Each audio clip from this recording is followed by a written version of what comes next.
Jésus nous donne, au chapitre 8 de Marc et suivant, un des messages les plus importants du royaume de Dieu sur l'homme et le mystère de la souffrance. J'essaie amicalement, tout en tremblant, de méditer avec vous ces paroles du Seigneur. Jésus vient de guérir l'aveugle de Bethsaïde, cet homme qui retrouve la lumière progressivement. Il voit d'abord les hommes comme des arbres dans un brouillard, et puis peu à peu, il voit comme vous et moi. Ce miracle fut sûrement très impressionnant pour les apôtres. Ils devaient se poser la question, mais quel est donc cet homme? C'est juste à ce moment que Jésus demande aux siens, mais vous, qui dites-vous que je suis? La réponse de Pierre est rapide et brutale. Tu es le Christ. Jésus en prend acte. Tu es bienheureux, Simon Bar-Yona, car ce n'est pas la chair et le sang qui te l'ont révélé, mais mon Père qui est dans les cieux. Et Jésus dévoile alors à ses amis un aspect de sa mission qui les bouleverse. Il faut que le Fils de l'homme souffre beaucoup.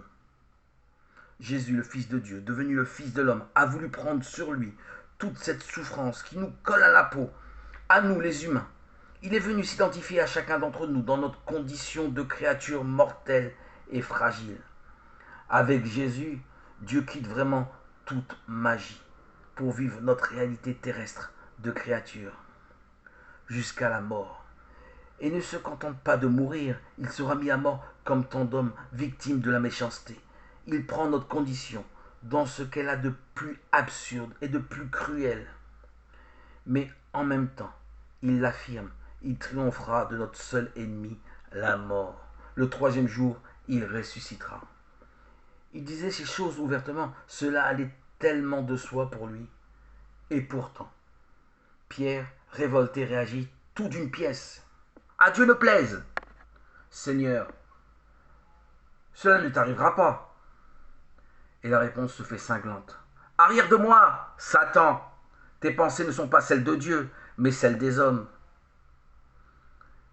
Et Jésus enchaîne, appelant à lui la foule en même temps que ses disciples pour nous redire à nous tous les pensées mêmes de Dieu.